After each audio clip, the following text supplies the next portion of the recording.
Dear student, my self आशा पांडे। आज हम पढ़ेंगे बीमा एजेंट को पारिश्रमिक भुगतान की विधियाँ, मेथड ऑफ रेम्यूनरेटिंग इंश्योरेंस एजेंट। इसके पूर्व के वीडियो में हमने बीमा एजेंट के पारिश्रमिक संबंधी प्रावधानों का अध्ययन किया था। आज के इस वीडियो में हम बीमा एजेंट को पारिश्रमिक भुगतान की विधियों का अध्ययन करेंगे, method of रेम्यूनरेटिंग insurance agent.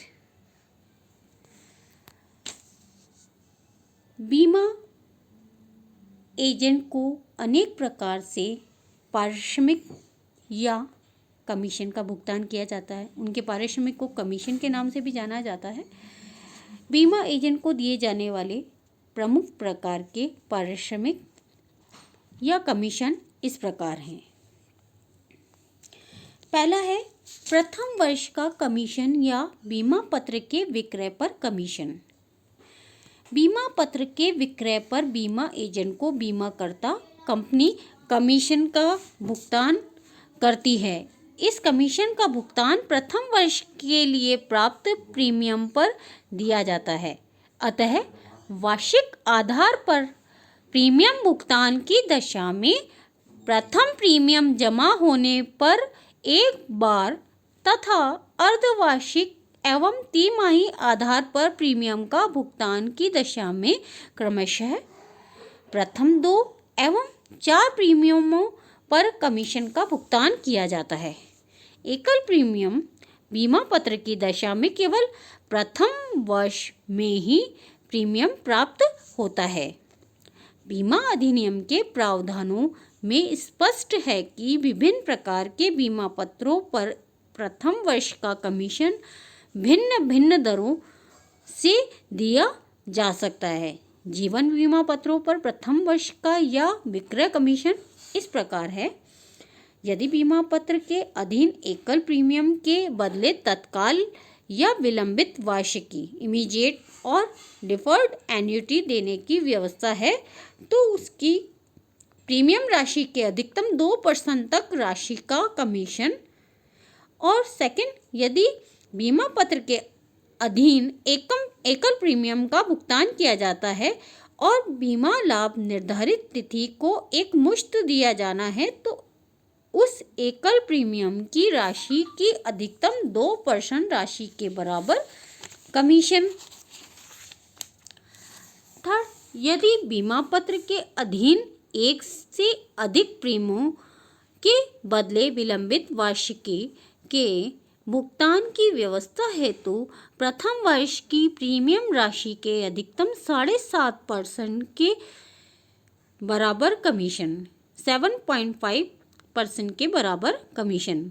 Fourth है, अन्य किसी भी बीमा पत्र की दशा में प्रथम वर्ष की प्रीमियम राशि के अधिकतम 35 यानी 35% राशि के बराबर कमीशन। लेकिन बीमाकर्ता अपने बीमा व्यवसाय के प्रथम 10 वर्षों तक इन बीमा पत्रों के लिए एजेंटों को प्रथम वर्ष की प्रीमियम राशि के अधिकतम 40% राशि का कमीशन दे सकता है। विशिष्ट एजेंट को प्रथम वर्ष कमीशन अथवा विक्रय पर कमीशन निम्नानुसार मिलता है। उसमें पहला है, यदि बीमा पत्र के अधीन एकल प्रीमियम के बदले तत्काल या विलंबित वार्षिकी के भुगतान की व्यवस्था है तो उस प्रीमियम की राशि का अधिकतम 1% राशि कमीशन के रूप में प्राप्त हो सकती है। सेकंड, यदि बीमा पत्रों के अधीन एकल प्रीमियम के बदले निश्चित अवधि के बाद एक मुश्त बीमा लाभ के भुगतान की व्यवस्था है तो प्रीमियम की राशि के अधिकतम 1% राशि कमीशन के रूप में प्राप्त हो सकती है। तीसरा, यदि बीमा पत्र में एक से अधिक प्रीमियमों के बदले विलंबित वार्षिकी के भुगतान की व्यवस्था है तो प्रथम वर्ष की प्रीमियम की राशि की अधिकतम 2% राशि प्रथम वर्ष के कमीशन या विक्रय पर कमीशन के रूप में प्राप्त हो सकती है। फोर्थ है, अन्य बीमा पत्रों की दशा में प्रथम वर्ष की प्रीमियम की राशि की अधिकतम 15% राशि प्रथम वर्ष कमीशन के रूप में प्राप्त हो सकती है। लेकिन कोई भी बीमाकर्ता अपने व्यवसाय प्रारंभ करने के प्रथम 10 वर्षों तक इन अन्य बीमा पत्रों पर प्राप्त प्रथम वर्ष की प्रीमियम राशि का अधिकतम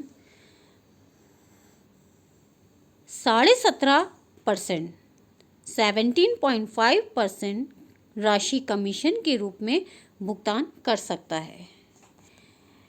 सेकंड आता है नवीनीकरण कमीशन। नवीनीकरण से आशय है रेन्यूअल कमीशन वह है जो प्रथम वर्ष के बाद प्राप्त प्रीमियम की राशि पर दिया जाता है। बीमा अधिनियम के प्रावधानों के अनुसार जब प्रीमियम का भुगतान एक से अधिक वर्षों में किया जाता है तो एजेंट को नवीनीकरण कमीशन प्राप्त होता है। थर्ड आता है बोनस कमीशन। यह कमीशन प्रेरणात्मक से आशय है इंसेंटिव के रूप में दिया जाने वाला बोनस है। यह बोनस तब दिया जाता है जबकि बीमा एजेंट एक निर्धारित अवधि में एक निर्धारित राशि से अधिक का या निर्धारित संख्या से अधिक जीवनों का बीमा कर लेता है। कमीशन बोनस की दर भिन्न भिन्न बीमाकर्ताओं की भिन्न भिन्न हो सकती है। इसके अतिरिक्त ये दरें क्रमागत रूप से बढ़ती हुई भी रखी जा सकती हैं। फोर्थ पॉइंट है एजेंसी की समाप्ति पर कमीशन। कभी कभी बीमा एजेंट स्वयं एजेंसी का व्यवसाय छोड़ देता है। कभी कभी बीमाकर्ता भी बीमा एजेंट की सेवाओं को समाप्त कर देता है। ऐसी दशा में एजेंट को अपने पूर्व में प्राप्त किए गए बीमा व्यवसाय पर नवीनीकरण कमीशन प्राप्त करने का अधिकार होता है। इस कमीशन को प्राप्त करने की शर्तें पहले ही ऊपर लिखी जा चुकी हैं जो हमने आपको बताई हैं। फिफ्थ है वंशानुगत कमीशन। बीमा एजेंट की मृत्यु के बाद उसे देय नवीनीकरण कमीशन उसके नामांकित या उत्तराधिकारी को प्राप्त होता रहता है। 6 है प्रतिस्पर्धा पुरस्कार। बीमा एजेंटों को अधिकाधिक बीमा व्यवसाय करने के लिए प्रेरित करने हेतु बीमा एजेंटों के बीच प्रतिस्पर्धाओं का आयोजन किया जाता है। जो एजेंट प्रतिस्पर्धा में प्रथम, द्वितीय और तृतीय स्थान प्राप्त करते हैं उन्हें आकर्षक पुरस्कार एवं प्रमाण पत्र दिए जाते हैं। पुरस्कार मौद्रिक एवं अन्य रूपों में भी दिए जाते हैं। इनसे बीमा एजेंटों का मनोबल बढ़ता है तथा वे अधिकाधिक अच्छा कार्य करने के लिए प्रेरित होते हैं। 7 पॉइंट है ग्रेच्युइटी।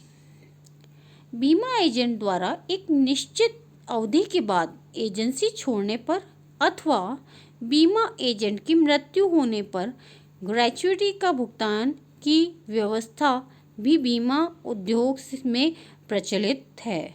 ग्रेच्युइटी राशि की गणना बीमा एजेंट को प्राप्त होने वाले नवीनीकरण बोनस के आधार पर एक निश्चित सूत्र से की जाती है।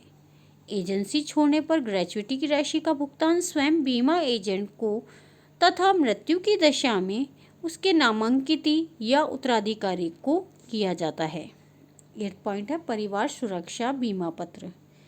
बीमा उद्योग में बीमा एजेंट की मृत्यु की दशा में उसके परिवार को सुरक्षा प्रदान करने की परंपरा भी है। सामान्यतः एजेंट को उसके स्तर के अनुसार 30,000 रुपये तक के अवधि बीमा पत्र से पारिवारिक सुरक्षा प्रदान की जाती है। बीमा एजेंट की मृत्यु होने पर उसके परिवार को इसी बीमा पत्र के अधीन बीमा लाभ देय हो जाते हैं। आज के लिए बस इतना ही। अगले वीडियो में हम आपसे पुनः नए टॉपिक के साथ मिलेंगे। धन्यवाद।